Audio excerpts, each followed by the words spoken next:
We're on Daf Lamed Beis, Omid Beis, and we're up to Omer Rabbi Nosson, third line down from the top. Bar Abba Marav, Mochatenes Hapsila B'Yontif. So this is something that you're allowed to do on Yontif with regard to the wick. My Mochatin, what are you allowed to do here? Omer Rab Chanina Bar Shlomia, Laduye Chuchcha. There's something called a pecham. That's the part of the wick that's already burnt up. It's like black. And it really detracts from the light. It's machshit es hapsila. Psila is, of course, the wick, and machshit means it makes it dark. And what happens is, as the flame goes down, there's a pecham on the top of the wick. So the flame goes down the wick, and the part on top sort of disturbs the light from shining. So you're allowed to break off the head of the wick, which is called the pecham, that black spot, in order to enhance the light. And you're allowed to do that on Yom Tov, to remove the pecham. It's not considered an asiyas kli. It's not considered as if you created a utensil. The Rambam holds that you're only allowed to do this with your hand. The Ravid disagrees, the Rashba. They say you're allowed to even use a kli, and that's what the word mochatin means, to remove with macha. Mochatin miloshan macha. So there's a certain instrument like a needle, and you flick it and you remove the pecham. Tani bar kapar, we learned in a Beitza, shisha dvar nemru b'psila shlosha lahachim shlosh. We have 6 dinim with regard to preparing a wick on Yontif for Adlokas Haner. 3 are Lakula, 3 are Lachum. Lahachmer, we'll start with the Chumra. 3 dinim Lachumra. Number 1, Ein Godlin Osa. Godlin means to braid them together, otherwise known as Shizurim or Shozrim, or Kolim with an ayin, Koleh. All these mean the same thing.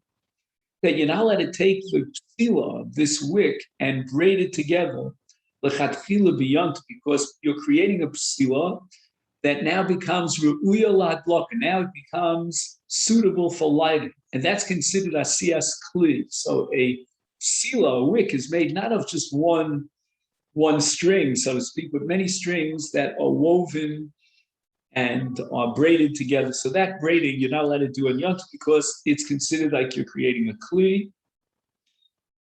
And nesa rak liklas apsila shekach hayim minhaga basiyas apsila shazer chut orach lekaflo. He says that their minhag at those times was to double over the chut in order to make the psila. La locha ein lasos psila af below kliya. In our context, the Meiri points out that you're not allowed to make a psila and prepare it even without braiding it. Then we go on to the second chumrah, ein mahavhavin osa be'ur. If, let's say, you want to remove things on the head of the psila, the rosh hapsila, there are different nimim, different sieves, and different strings that are coming out, and you want to burn part of the psila just simply to get rid of those extra parts that disturb the nair. And once again, that's part of the process of creating a psila, and that's called tikkun kli. That's forbidden on Yom Tov.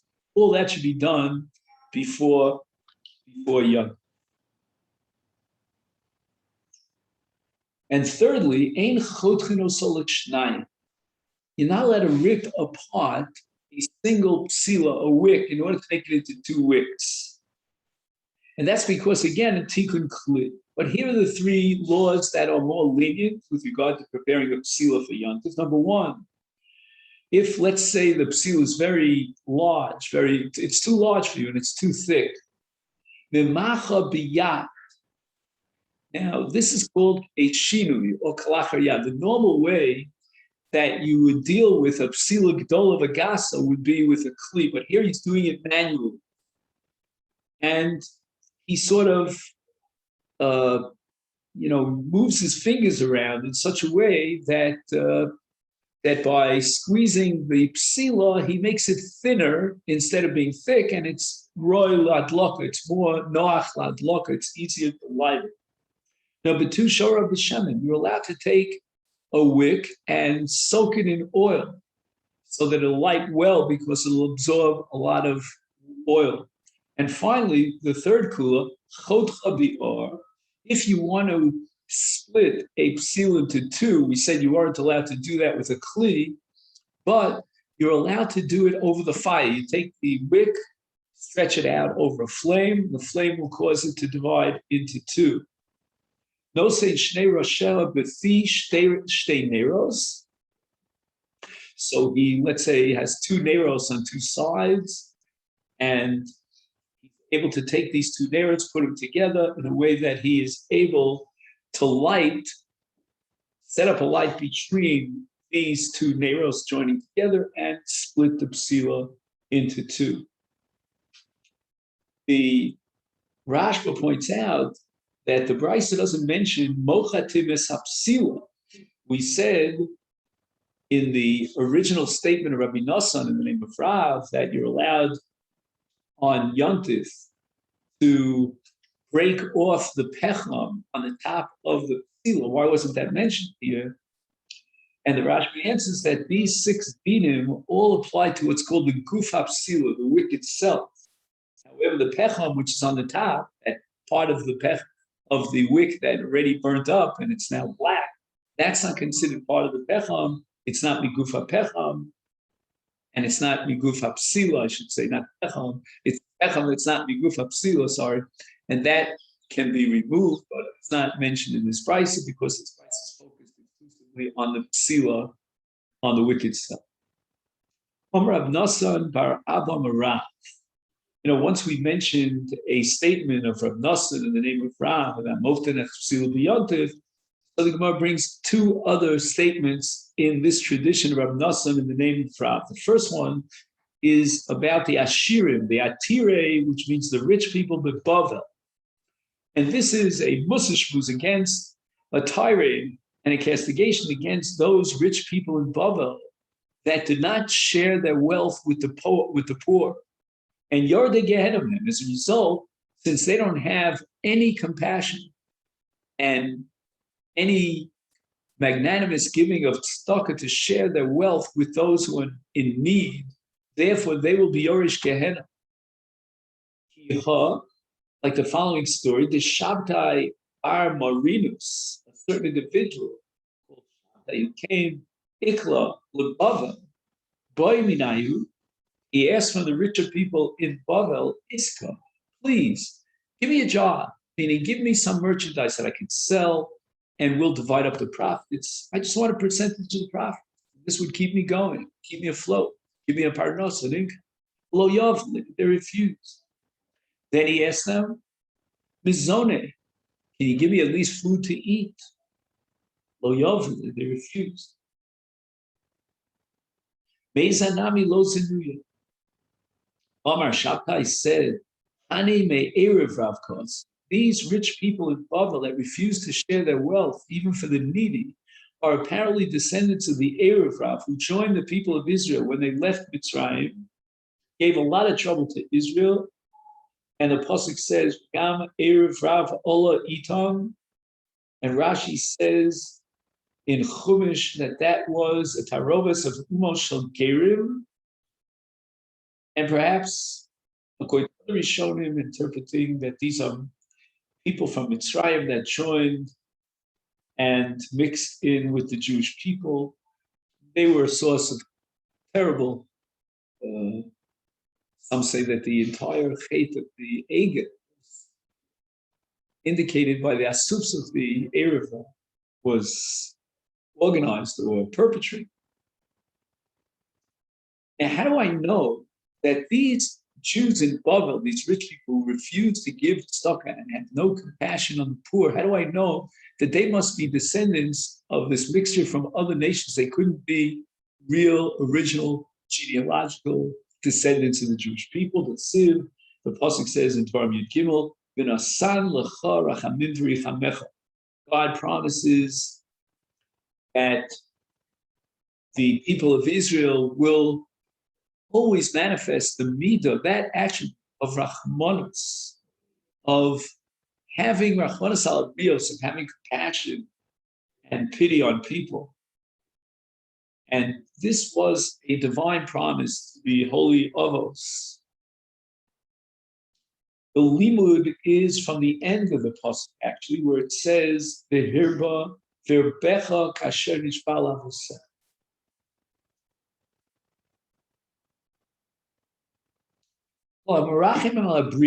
We derive from this that anyone who has compassion on creatures and he gives tzedakah b'yaduchu v'saro shel Avraham Avinu, he must be a descendant of the avos hakadoshim. If he refuses to give tzedakah, he has no sense of compassion. Is b'yadua she'enu v'saro shel Avraham Avinu. We have to assume that if the divine promise must have been fulfilled, and if it didn't express itself in these individuals, they must be descendants of the Erev. Yomer Abnosim Bar Abba's second, which is actually going to be the third and the last in the series of the statements of Abnosim, Omer Rabba, the name of Rav Kol Metzapet al Shulchan Acherim. Anyone who's dependent upon the hospitality of others, that they would invite him to their table, and he doesn't have his own table, is olam choshech ba'ado. If he has to depend upon others, then it's going to be darkness. Everything in his eyes is going to look like darkness, because he's unfortunately vulnerable to great disappointment, anticipating that he would be invited to the table of others. The Gemara says in Yoma, a person who never cannot see doesn't enjoy his food. So too, someone who eats in the dark, not because he's blind, but because it's dark, no source of light. Eno roa the oath. Now, why is this person anticipating Shulchan Acherim, and as a result, his world is chashuch bado? The mashal here of the Ben Ish Chai is Shnei Aniyim, she'asher echad isnadev l'shloach li'echad emkarash avshel beiso, u'lecheni isnadev l'shloach satav sh'shorlo al shulchano, honi hasheni olam chashuv bad, metzapa l'shulchan ha'oshi, v'im lo yishar klum, hu yishar royev. So the mashal is where he has two people to give, and he gives to one, and he says, whatever's left over, I'll give to the other, but unfortunately, there were no left. Shenemar, how do we see Ha'olam Choshech Bado? Choshech Bado, Shenemar, Posuk in Eov, Nodeid Hula Lechem, Ayeh Yadaki Nachon V'Yado Yom Choshech. He who is in Nodeid, he goes from place to place looking for some source of bread for his table, is in a sense inviting himself to a day of darkness. He's Nomar, Af Chayev Enam Chayim. He's not really alive. It's like a dead person. Because the day of Misa is called Yom Choshech. That's based on a pasuk in Tehillim. Hayodeh b'choshech pla'eh. Torah Rabban and Shlosha Chayim Einam Chayim. There are three categories of individuals whose lives are really not life at all. The Elohim HaMetzapel Shulchan Chaveros, we discussed before, he's anticipating and hoping that they'll invite him to his table to eat. Misha Ishto Moshelas Om. And here we quote the pasuk in the 7th Ohelas Motzi Marmi Moves Es Isha. The Gemara tells us in Yevamis on Daf Sam Gimel that a person who is dominated by his wife might be in a state of Misa. Maybe Misa would be a better idea. Now, there are a number of interpretations of Moshelas Olav. The Shidim Gubetzes, in the name of Rabbeinu Chananel, Shekil Atzma Lahavi Lo Mama. In other words, he accepted upon himself to bring her a large sum of money, way beyond what he's obligated to do in the context of marriage. Shal interprets it that she controls him in a way that's mevatel him from Torah mitzvahs. Torah Chaim interprets she'ena kfufa shmaslo. She refuses to listen to his word and to heed his advice. but rather she's totally autonomous, otzali atma, ki'ilu em shavim b'madrega achas. And the Ben Yod says that we talk about a woman who is supporting her husband. If he would support himself and her, then if she would insult him, he would be able to respond. But now, since she brings in the bread, so to speak, she's supporting him and the family, he has to swallow it all and take it all in silence. And the third category, Chaim is Misha Yisurim Moshlim Begufa. What does that mean that Yisurim suffer and control his body? There are two categories of Yisurim. The Gemara of Metzia Peidala quotes the Yisurim of Rabbi Elazar Bar Shimon. He was Makabel Yisurim at night, and during the day, so as not to interrupt his learning, he was Masalik the Yisurim. That's called Yisurim Shal Av. And those do not dominate and control him. But other Yisurim that stir him from Limud Torah, those are not Yisurim Shal Av, as the Gemara says in Brachos and Daf Hey. And we're not talking here about the toothache or a headache. I'm sorry,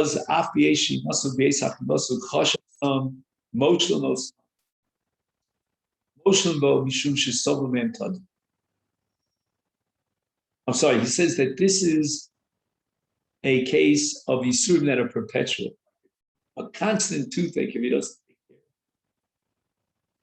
Yesh Omrim, another opinion has it, quoted by this price. He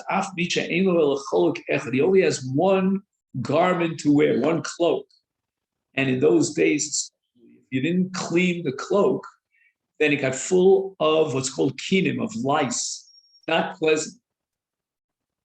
So the Gemara asks Tanakama, why does the Beitza in the beginning, before this Yesh Omrim, refuse to mention a person who has only one chaluk and he's not able to clean it? He can clean it without even cleaning it. He doesn't have to send it to the laundromat.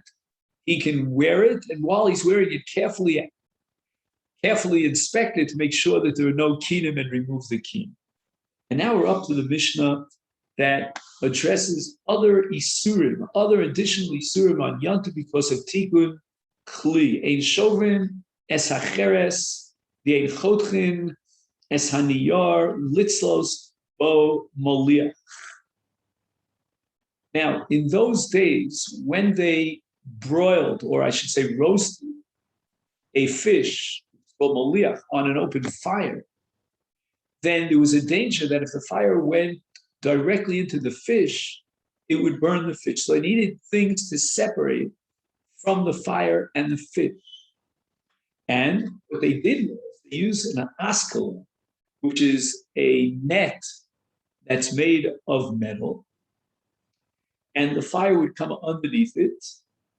And once that metal net would get very, very hot, and that would happen quickly, then they were afraid that the fire would burn the fish. So what they would do is they would break off a piece of cheres, a piece of pottery, or they would cut niyar, and they would make it wet and moist so that they wouldn't burn. They would put it on top of the askala, on top of this little grill, and on top of that they would put the fish, and they would roast the fish, and it wouldn't get burned. But you're not allowed to do this on Yontif, to break the cheres and put these things, because this is already tikkun money. And the Mishnah continues, Ein gor from tanur v'kirayim aval mechabshin. You have a small oven, and what happens is some of the parts of the walls of the oven, like tiach, like small pebbles, would fall onto the floor of the oven from the sides of the oven, or maybe plaster, that you're not allowed to remove, because what you're doing is you're making the oven functional. It's non-functional, and therefore that's certainly tikkun kli. But machabshin, which means, let's say you have afer, which is ash, or you have offer inside the oven, and you want to flatten it out so that it doesn't come in contact with the bread, then in such a case, you're allowed to flatten it out because it still is usable, albeit b'shas adchak if you need to, and you're not creating a functional tanur that was heretofore non-functional. What else is prohibited? Ein makifin shtei chavios lishpos aleim esakidei. What they used to do is they used to take two large barrels and put them in close proximity in such a way that they could put a pot of food on the top and then burn a fire in the airspace between the two chavios. And that's considered like ohel. It's like creating a tent. And midrabanan, it's also, even though it's an oil aroy, it's not a binyan shel keva. The Torah only prohibit meleches boneh. In a case of a binyan shel keva, something that's permanent. Here, it's only temporary. But nevertheless, since it's domel a binyan, it's similar enough to binyan that they prohibit. Furthermore, ein somcher sakder bebekas. When you need something to hold up the kedera, the pot of food, over the fire, and you want to use what's called a bekas. A bekas is a log of wood. And the log is not considered a kli because we don't use these logs on Yontif unless we need them for burning, for fuel. But for other purposes, we don't use them. And since they're designated exclusively for use as fuel, which we call hasaka, therefore, for any other use, they are considered muktzah, v'chein bedelis. And you're not allowed to use a door, which is used to close a closet, and say, and use it to hold up your pot, because once again, it's considered muktzah. And the Mishnah concludes by telling us another Easter, ein manhigim es a behema b'makel. You're not allowed to use a makel. A makel, a stick, is also muktzah, so you can't use it in Rishus HaRabim on Yontif to lead your animal. And what we know is that the Gemara is going to go into great detail to explain the logic of Rabbi Elazar Reb Shimon when he was mata, using this makel should be muktzah. The Gemara now begins by analyzing ein shovim esacheres v'ein chotchin aniyar litzos b'moliach. My time should become a sacking mana. As we said before, he is setting up a kli, making it function. That's prohibited on Yontif because of meleches makeh b'patish. And as we said, if he would use this little barbecue, as is the askal, then the fish would burn. So he's really making it function. In Garfin Tanur V'Kimayim, Tani Rabbi Chia Bar Yosef, a Beitza, Rabbi Nachman, in the presence of Rabbi Nachman, with regard to this din of Ein Garfin Tanur the imi efshal lefos elim came garfo, if there's no possibility of using this oven, unless he cleans out the oven and the avonim, these stones, because they're going to touch the pas, and with that contact with the bread, he'll lose the pas, then mutar, we're going to allow it. And this reflects the shita of Rabbi Yehuda that we discussed on many occasions, that Malacha b'yantiv, even machshire ochel nefesh, that which is necessary to prepare ochel nefesh, and if there's no possibility of doing it otherwise, we allow it on yantiv. The Chachamim prohibit ligrov because even though he absolutely needs it to make his oven functional, but it's still called machshire ochel nefesh. It's not doing it in the guf ochel nefesh, and that's prohibited, even if he couldn't have done it yesterday. Or even if today there's no other way, no possibility of baking in the oven. And when the Mishnah says here that it's also ligra of Tanur V'Kirayim, Rashi interprets that reflects the shita of the Chachamim against Rabbi Yehuda, because it seems to Rashi that this Mishnah is talking about a case even where he cannot bake without this greifa, which according to Rabbi Yehuda is certainly mutter. It must be therefore by process of elimination that this Mishnah is to be attributed to the shita of the Chachamim. Based on the story of the Rebbitzin of Rabbi Chia, that nafala aricha b'tanura b'yom tov, A riach is a chatzi levena, it's a half of a brick, and it fell from the walls, the inner walls of the oven, into the floor of the oven on Yom Tov. Amallah Reb Chia turns to his Rebbe and he says, Chazik, keep in mind, notice that I know Rifta Mi'al Yisov, I want a good piece of bread, a lovely piece of bread, covered Yom Tov, and I don't want it to be burned up from the heat of this oven that fell into the tanur. Basically, he was telling her to ligrof es tanur so that we remove the oven and it won't come in contact with the pas. And this again reflects the shita of Rabbi Yehuda that you're allowed to prepare that which has to be prepared. If you can't do it otherwise to get your ochel nefesh, it's actually your ochel nefesh. And we once said that we passed like Rabbi Yehuda, but ain't morin.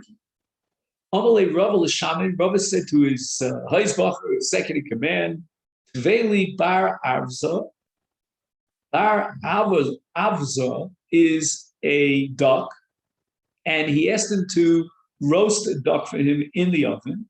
He is dar micharucha, and he told him, be careful that it shouldn't get marred or charred, meaning take out of the oven ligrof es hatanu kadesh yedshlo davar gavoa ke'evan o ishul, so that there shouldn't be anything that would protect, that would be high up, so to speak, in the oven, and the tzli, that which he's roasting, would come in contact with that evan or riach or half a brick, and it's going to cause it to burn.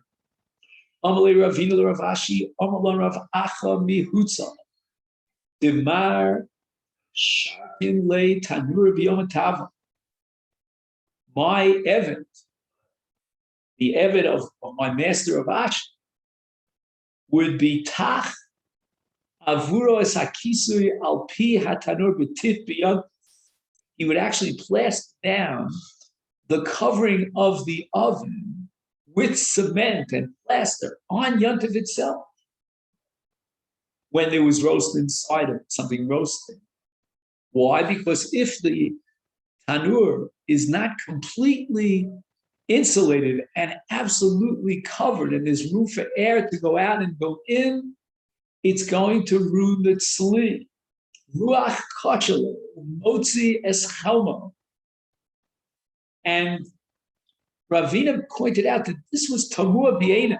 I couldn't understand this because in order to get this tit, in order to plaster down the covering of the oven and attach it hermeneutically sealed to the oven, you need to be megabel tit, gibel tit, needing cement, which is a told of meleches lisha, and it's prohibited on Yom Tov. On Malaysia, Rashi says, we don't need to be megabel the tit for this purpose. We can achieve the tiach, the plastering down of the kisi on the time.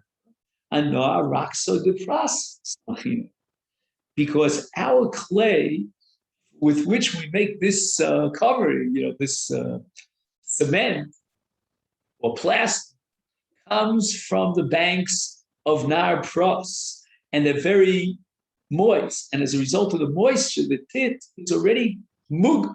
You don't have to knead it. The lachus, the moisture of the karka, already gives it that element, that propensity of tit, and therefore we don't have to violate meleches lisha by doing gibel at tit. Ani mili, when are we allowing to latuach, meaning to plaster down the covering over to the, and using offer and so forth to cover the, plaster down the covering over the oven? That's only the tzaire me'esmon. In other words, he already designated on Erev Yom Tov that he's going to use that clay or that oven tomorrow in Yom Tov, because otherwise you have a muktzah problem. Amar Avina, v'kitma shari. Afer, you're allowed to do gibel on Yom Tov. You're allowed to knead it. V'latuach bo es kisi piara mishum shelo nitan ligavlo. In other words, you can't do gibel on afer, on ashes. The best you can do is something similar to gibel, but it's not real gibel. And here we have a kasha tosis bivar maskil v'kotma. And you'll see about 5 lines down from the top. This is trying to answer the following question. Even though he's not actually actively kneading it, but he's pouring the water on top of the ashes, and the ashes sort of absorb the water, and there's no gibel, there's no kneading with a K, right? He's chayav. The Gemara says in Shabbos and Daf Yud Ches. How could we interpret based on Rashi that you're allowed to do gibel b'yadayim? And therefore, Tosfos says that here they were matir listom as sidkei atanur kedosh lo yetzei ha'esh. They use the afer as is without adding any water to it in order to plug up certain stuckim, he calls it, stuckim are cracks and crevices in the kisui of the tanur so that the fire wouldn't go out and the air wouldn't come in. So they use the afer kamotshu as is, dry, without adding any water. The Mishnah tells us, "A makifin shtei chavios," you're allowed to put these 2 barrels together in order to put your pot on top of the 2 barrels.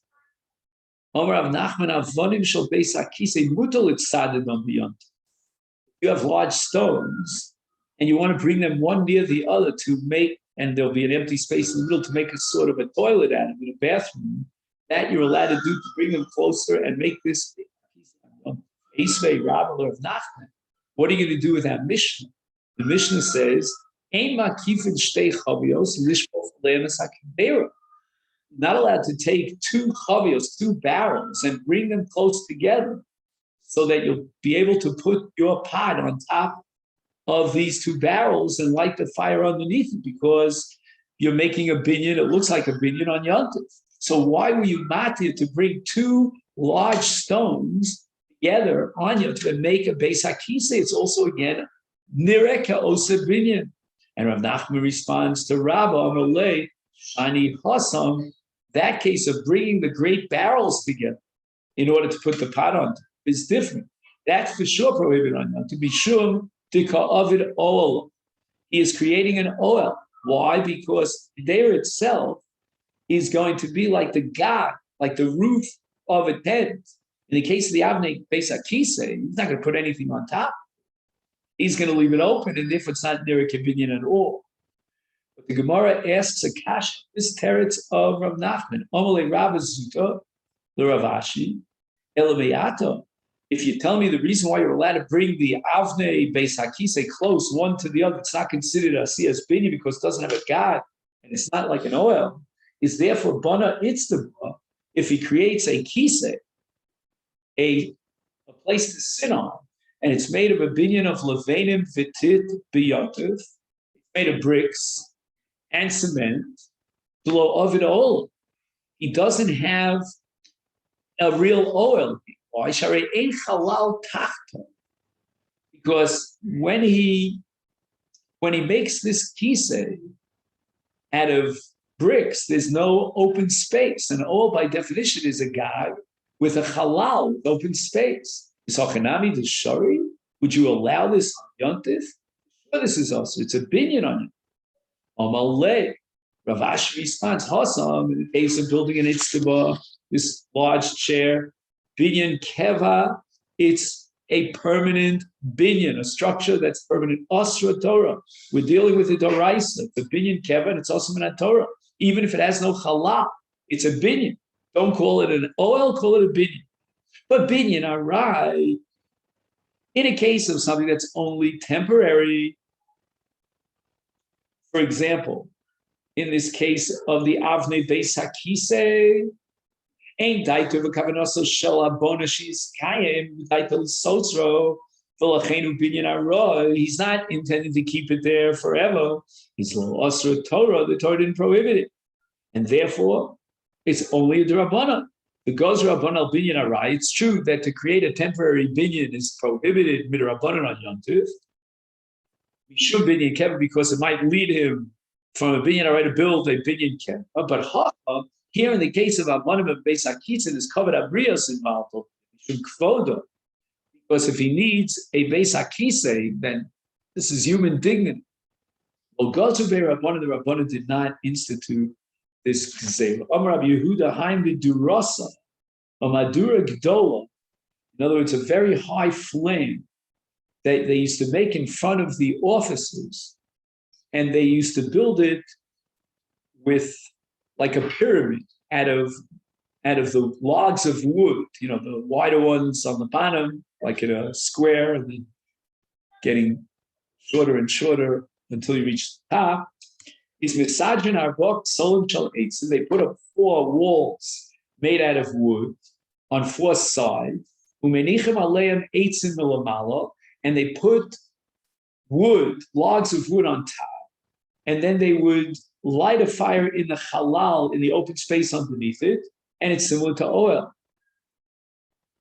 Is if you do it milamala lamala shari, that is mutter, but if you do it milamata lamala also. In other words, he has to do it in a way that's structuring it in a way that's not derech binyan.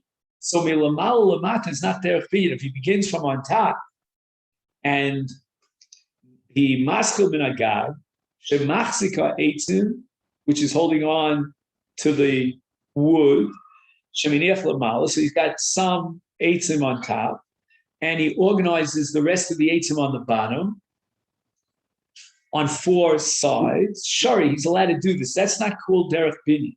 But if he does it the normal way, milamata lamala, going from the bottom and building upwards, also that's called derech binyan. So we're now up to Daf Lamed Gimel, which Mr. Hashem on Yom Rishon will be studying Daf Lamed Gimel. Wishing everyone a Shabbat.